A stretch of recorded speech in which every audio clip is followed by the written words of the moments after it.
ప్రేమైన వాళ్ళరా, బాగున్నారా? మరొక వచనం ధ్యానించుకుందాం. చేయుటకు నీవు నాకిచ్చిన పని నేను సంపూర్ణముగా నెరవేర్చి భూమి మీద నిన్ను మహిమపరచెదను. యోహాను 17:4. ప్రభువైన యేసుక్రీస్తు తనకిచ్చిన పని సంపూర్ణంగా నెరవేర్చి పరలోకపు తండ్రిని మహిమపరిచినారని తనను గురించిన సాక్ష్యం ఇక్కడ చెప్తున్నారు. దేవునిని మహిమపరచుటకు ఒక విధానం, మన సొంత పనులు కాకుండా దేవుని పనిని సంపూర్తి చేయటం.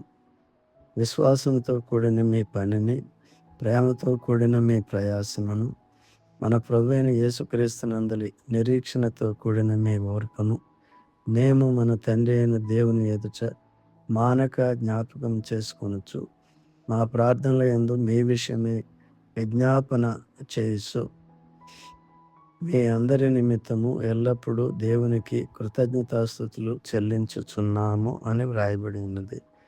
1 తెస్సలోనికైలు 1, 2, 3 వచనాలు.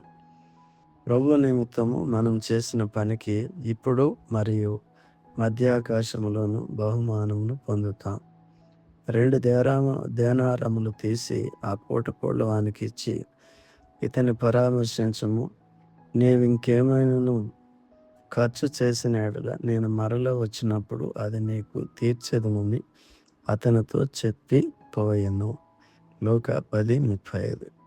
ప్రభు మీ అందరిని దీవించి తన పనిలో కూడా పరిచర్యలో కూడా వాడుకొని మీకు బహుమానము దయచేయునుగాక.